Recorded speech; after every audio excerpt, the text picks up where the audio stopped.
नमस्कार दोस्तों। तो हम श्रेष्ठ पीसीएस एकेडमी के करंट अफेयर से संबंधित प्रश्नों का अवलोकन कर रहे थे और इस कड़ी में हमने 50 प्रश्नों को देख लिया है। 50वां प्रश्न क्या था? द प्रेसिडेंशियल ईयर्स नामक पुस्तक किसने लिखी थी? तो प्रणब मुखर्जी ने लिखी थी।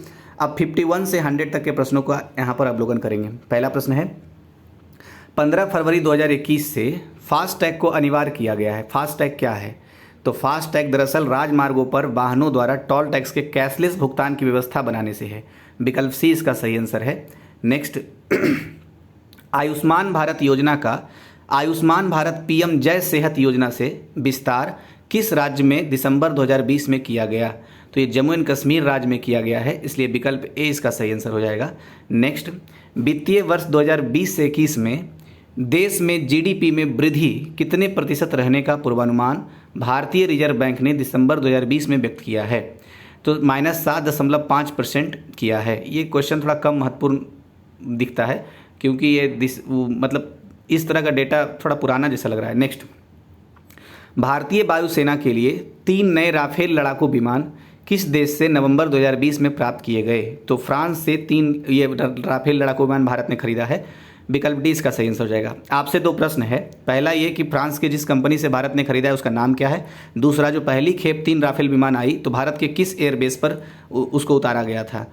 तो ये दोनों प्रश्नों का जवाब आप जरूर दीजिएगा। दरअसल मैं भूल गया हूँ यहाँ पर ढूंढ करके लिखना, तो आप दे दीजिए, मैं पिन कर दूंगा, आंसर दे देंगे तो।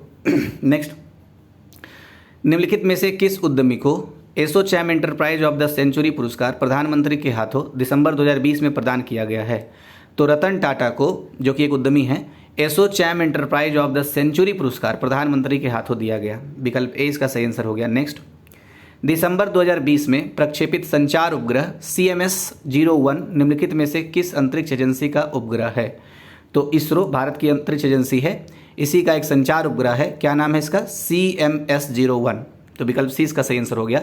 और जब इसरो के बारे में बात कर रहे हैं तो इसका स्थापना ईयर्स मुझे याद आना चाहिए, तो वो 15 अगस्त 1969 है। फिर से बोल देता हूँ, 1969 15 अगस्त 1969 को इसरो स्थापित हुआ था। नेक्स्ट, वन नीति के अनुसार निम्नलिखित में से कितना प्रतिशत क्षेत्र वनों के अधीन होना चाहिए?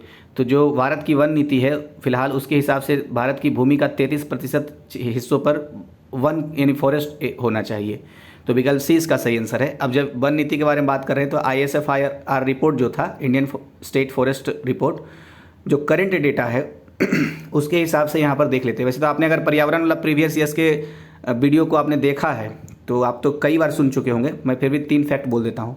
जैसे देश में पूछे, अच्छा ये करंट डेटा है, पुराना डेटा नहीं है, कि वनावरण कितना है? तो 21.67%। मैं फिर से बोलता हूँ, वनावरण कितना है यानी फॉरेस्ट कवर कितना है?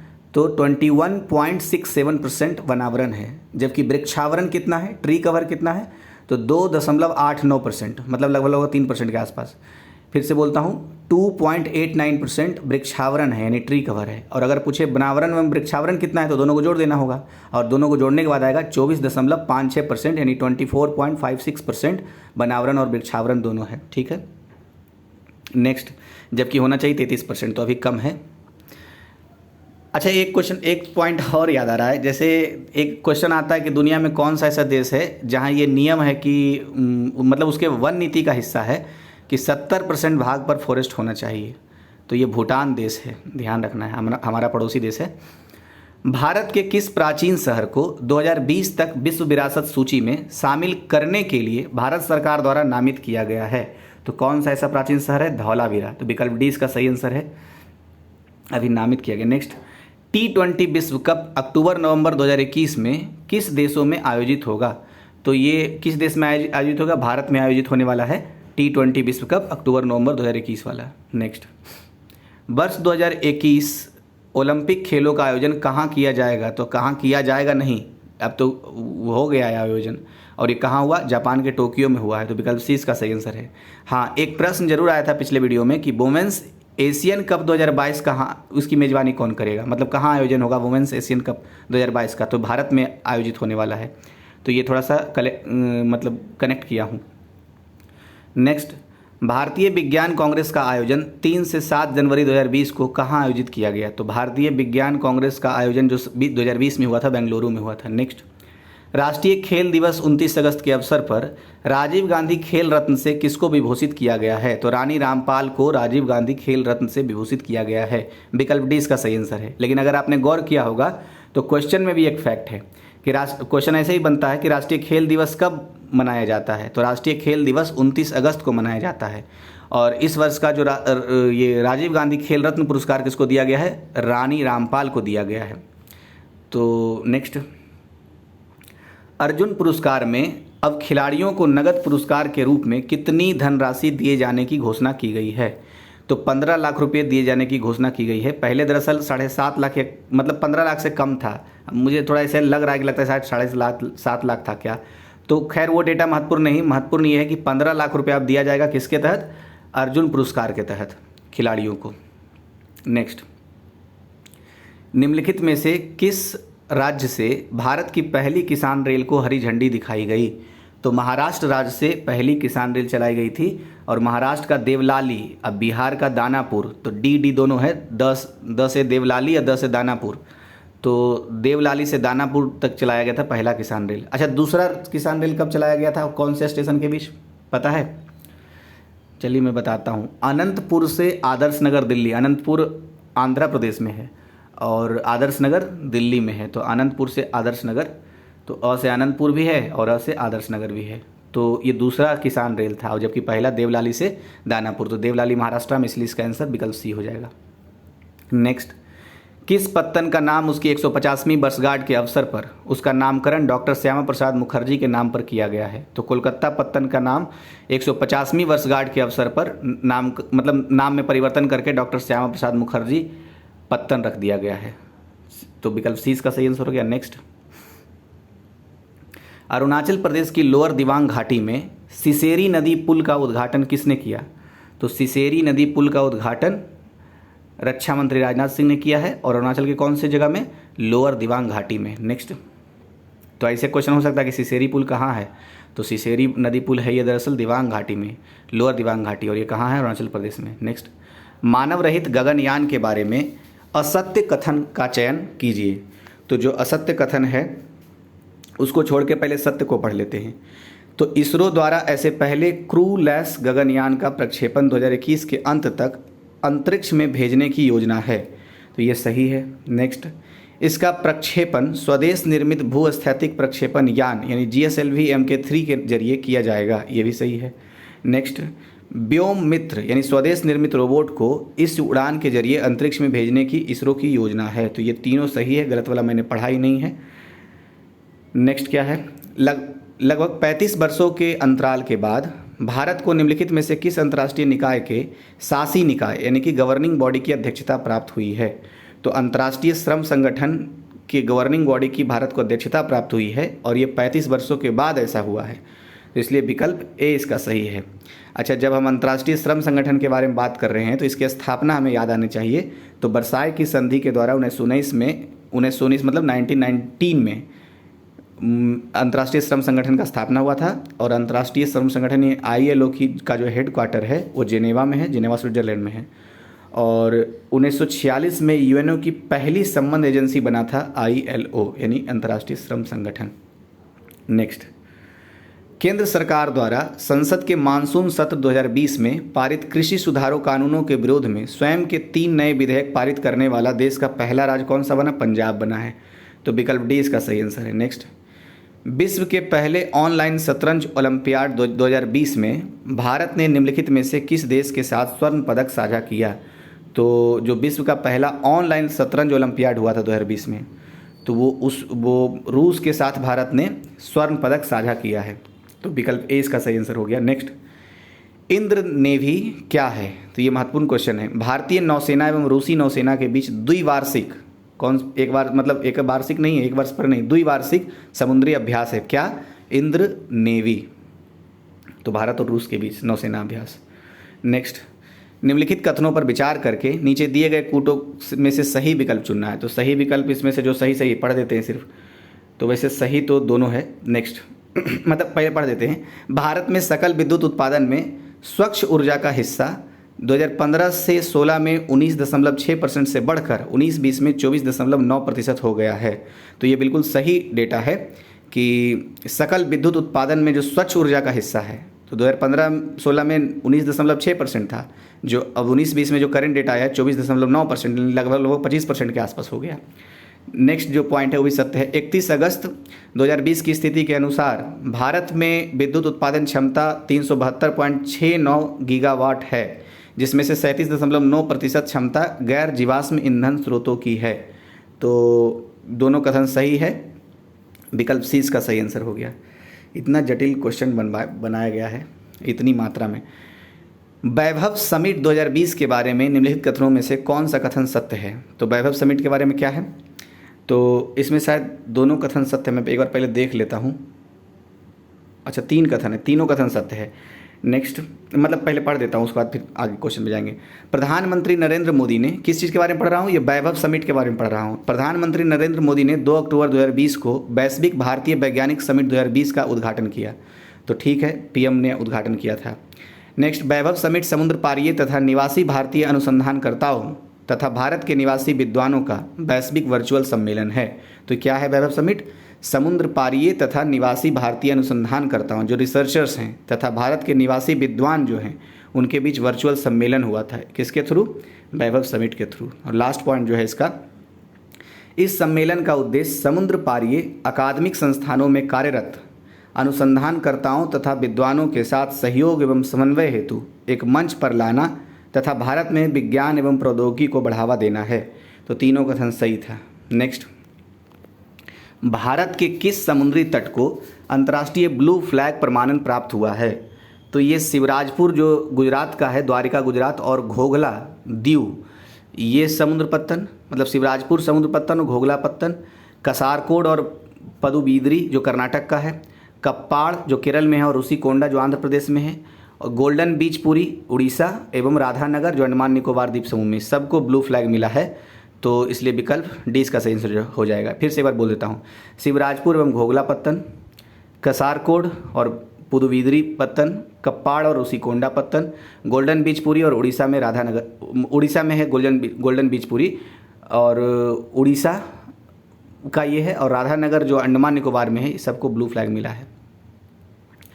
स्टार्स निम्नलिखित में से किस मंत्रालय या विभाग की केंद्र प्रायोजित योजना है? तो शिक्षा मंत्रालय के विद्यालय शिक्षा एवं साक्षरता विभाग की योजना है।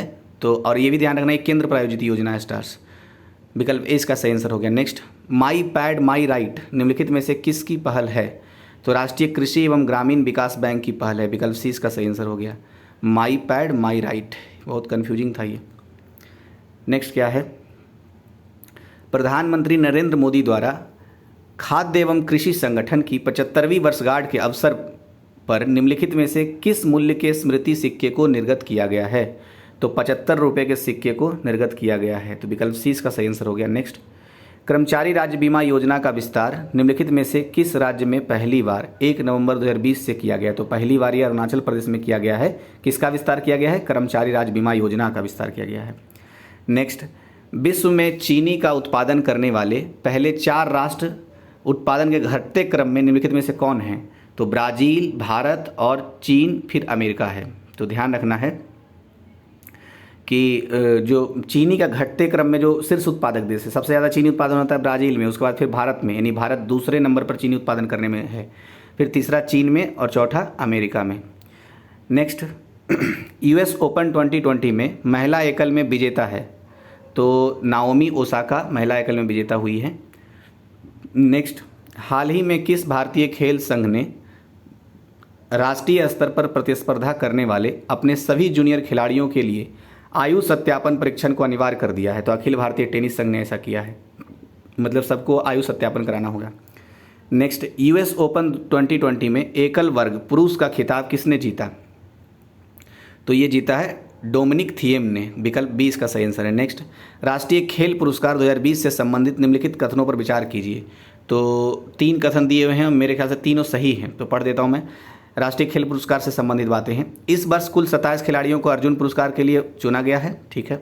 नेक्स्ट, उपर्युक्त खिलाड़ियों में से 5 लोगों को राजीव गांधी खेल रत्न से सम्मानित किया गया है। ये भी सही है। नेक्स्ट, 27 खिलाड़ियों को अर्जुन पुरस्कार से सम्मानित किया गया है। तो ये मतलब तीनों कथन सही है एक तरीके से। एक लगता है ना, ये पहला कथन और तीसरा कथन ये दोनों सेम कथन है, तो ये तो है सब सही है। अच्छा, ये कभी हमने पढ़ा था कि जो अर्जुन पुरस्कार के तहत कितना दिया जाएगा राशि, अब दिया जाएगा 15 लाख रुपया दिया जाएगा। और राजीव गांधी खेल रत्न पुरस्कार किसको दिया गया है, रानी रामपाल को दिया गया। अभी हमने ये क्वेश्चन पढ़ा था। नेक्स्ट, 6 अक्टूबर 2020 को स्टॉकहोम स्वीडन स्थित, स्वीडन देश का नाम है, स्वीडन में ही स्टॉकहोम है, तो 6 अक्टूबर 2020 को स्टॉकहोम स्थित the royal Swedish academy of sciences में वर्ष 2020 के लिए भौतिक विज्ञान के क्षेत्र में नोबेल पुरस्कार हेतु 3 वैज्ञानिकों के नामों की घोषणा की गई है। घोषित किए गए 3 वैज्ञानिकों में आधा पुरस्कार किस वैज्ञानिक को दिया गया? तो इतना लंबा चौड़ा सिर्फ क्वेश्चन दिया है, इसमें बहुत सारे फैक्ट हैं दरअसल। पहले इसका आंसर बताता हूँ, रोजर पेनरोज इसका आंसर होगा। मैं अब थोड़ा सा बात बताता हूँ तोड़ तोड़ करके। देखिए, बहुत अब हमें पता ही है कि 6 क्षेत्र में नोबेल पुरस्कार मिलता है, तो भौतिकी के बारे में बात कर रहे हैं। भौतिक विज्ञान में दरअसल 3 लोगों को पुरस्कार मिला है, उसमें से एक व्यक्ति हैं रोजर पेनरोज। तो जितनी राशि होगी भौतिक के क्षेत्र में नोबेल प्राइज़ के रूप में, उसका आधा मिल जाएगा रोजर पेनरोज को, और आधा 2 व्यक्ति को और मिलेगा। वो 2 व्यक्ति कौन हैं? रेनहार्ड गेंजेल और एंड्रिया गेज। ये दोनों को आधा में से आधा आधा मिलेगा। मतलब 1 रुपया अगर है तो 50 पैसा रोजर पेनरोज को मिल जाएगा, और 25 पैसा मिलेगा रेनहार्ड गेंजेल को, और 25 पैसा मिलेगा एंड्रिया गेज को मिलेगा। तो ये हो गया। अच्छा, अभी हमने पढ़ा था कि शांति का नोबेल पुरस्कार किसको मिला है? तो वर्ल्ड फूड प्रोग्राम को मिला है। साहित्य का नोबेल पुरस्कार किसको मिला है? तो लुईस ग्लूक को मिला है। अच्छा, royal Swedish academy of sciences ये कहाँ स्थित है? तो स्टॉकहोम में स्थित है, स्टॉकहोम स्वीडन में स्थित है। तो ये क्वेश्चन से भी फैक्ट था। नेक्स्ट, भारत के रजिस्ट्रार जनरल एवं जनगणना आयुक्त द्वारा जारी नमूना पंजीकरण प्रणाली 2018 रिपोर्ट के अनुसार 0 से 4 वर्ष आयु वर्ग में सर्वाधिक मृत्यु दर किस राज्य में है? तो 0 से 4 वर्ष आयु वर्ग में सर्वाधिक मृत्यु दर मध्य प्रदेश में है। तो विकल्प ए इसका सही आंसर है। और मध्य प्रदेश को भारत का इथोपिया भी कहते हैं, ये फैक्ट भी आपको याद होगा ही। तो विकल्प ए इसका सही आंसर है। देखिए, जनगणना से संबंधित अगर कंसेप्चुअल फैक्ट को देखना है तो एक वीडियो अपलोड कर दिया हूँ क्राउन के समान विज्ञान से, तो उसको आप ज़रूर देख लीजिएगा। बढ़ा के देखेंगे तो 20 मिनट में हो जाएगा। मेरे ख्याल से 15 मिनट या 18 मिनट लगेगा, ज़्यादा नहीं लगेगा। हाल ही में किस केंद्रीय मंत्रालय ने कई कार्यक्षमता और विशेषताओं से लैस भारत जल संसाधन सूचना प्रणाली का एक नया वर्जन लॉन्च किया है? तो जल शक्ति मंत्रालय ने ऐसा किया है। Next, tribal cooperative marketing development of India यानी ट्राइफेड ने भारतीय प्रौद्योगिकी संस्थान दिल्ली और विजना भारती के साथ त्रिपक्षीय समझौता ज्ञापन पर हस्ताक्षर किए हैं। जो समझौता संबंधित है, तो वह समझौता किससे संबंधित था? आदिवासी समुदायों के लिए बेहतर आजीविका और आय सृजन के अवसरों को बढ़ाने के लिए। तो विकल्प डी इसका सही आंसर है। नेक्स्ट, भारत की पहली किसान रेल सेवा किन 2 राज्यों के बीच शुरू हुई? तो फिर से रिपीटेड क्वेश्चन है, महाराष्ट्र और बिहार के बीच हुई है।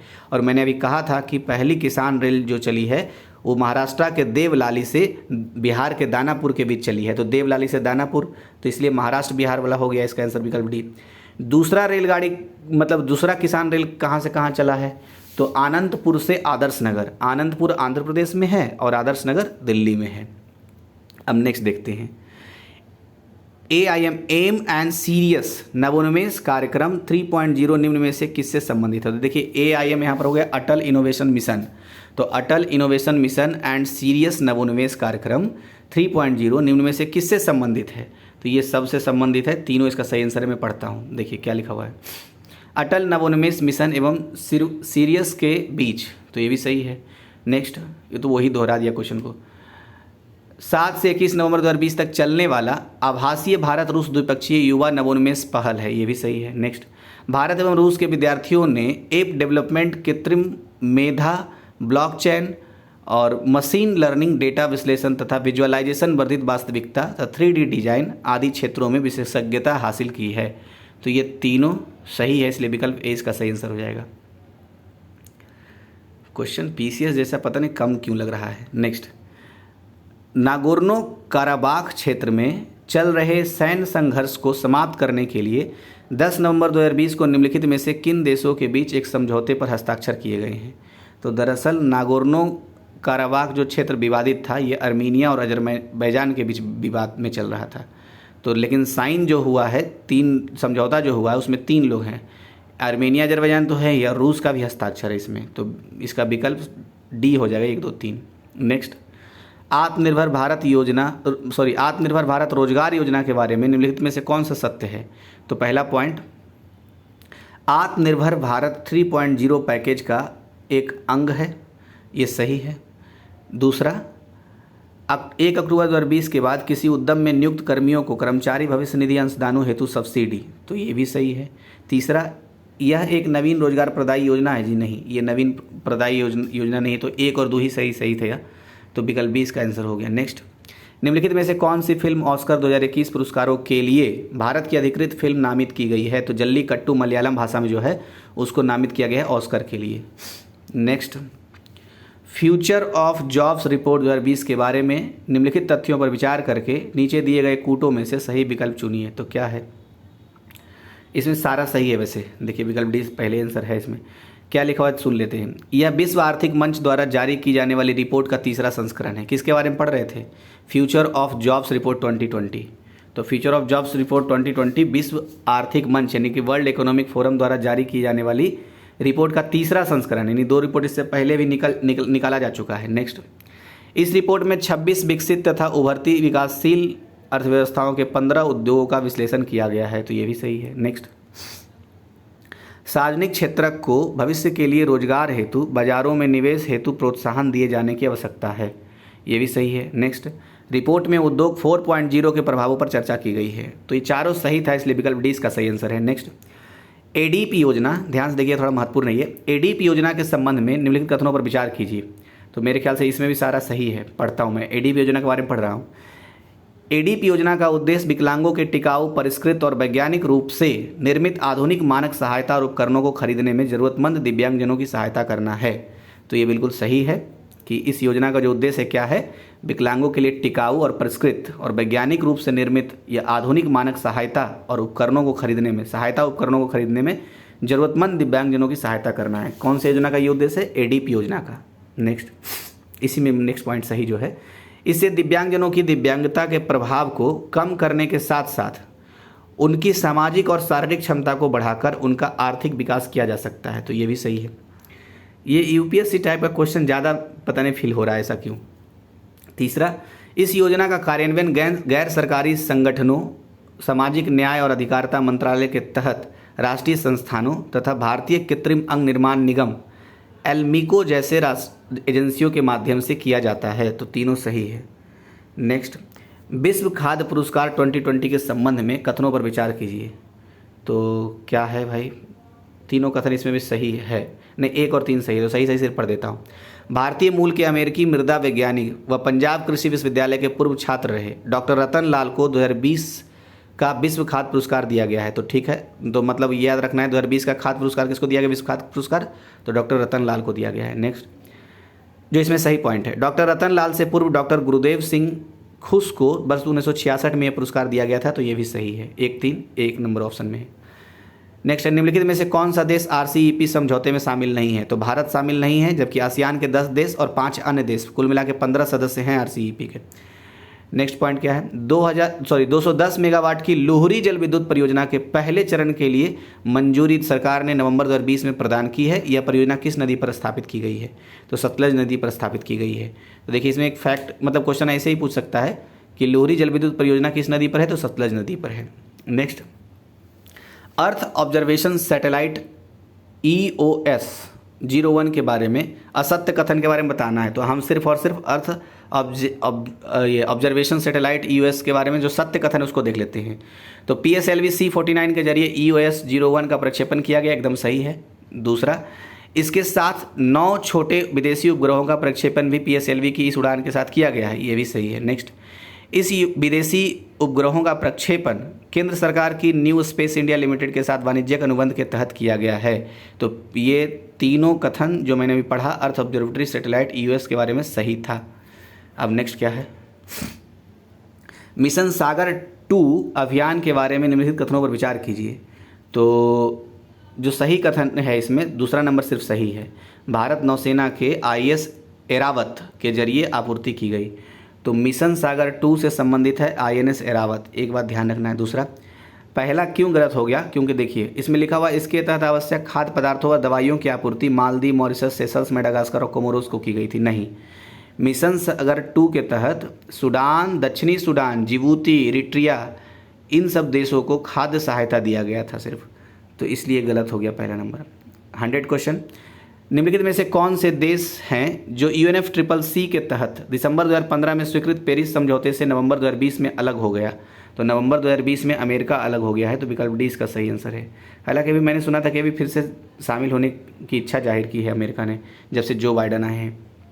अच्छा, 101 भी देख ही लेते हैं, शायद इस पैरा का लास्ट क्वेश्चन है, हाँ देख लेते हैं। G20 शिखर सम्मेलन से संबंधित बातें हैं, तो एक साइड बर्स है, दूसरी साइड आयोजन है। तो देखिए 2021 में इटली में जो प्रस्तावित था वो तो हो चुका है G20 का आयोजन। अच्छा, 2022 में इंडोनेशिया में प्रस्तावित है G20 शिखर सम्मेलन का आयोजन। सबसे महत्वपूर्ण फैक्ट अब है कि 2023 में G20 का जो शिखर सम्मेलन होगा वो भारत में होने वाला है और 24 में ब्राज़ील में होगा। तो फिर से बोल देता हूँ, 2021 में इटली में था, 22 में इंडोनेशिया में और 23 में भारत में और 24 में ब्राज़ील में G20 शिखर सम्मेलन का आयोजन होगा। तो इस वीडियो में इतना तक ही रहने देते हैं। अब नेक्स्ट क्वेश्चन नेक्स्ट वाले वीडियो में देखेंगे।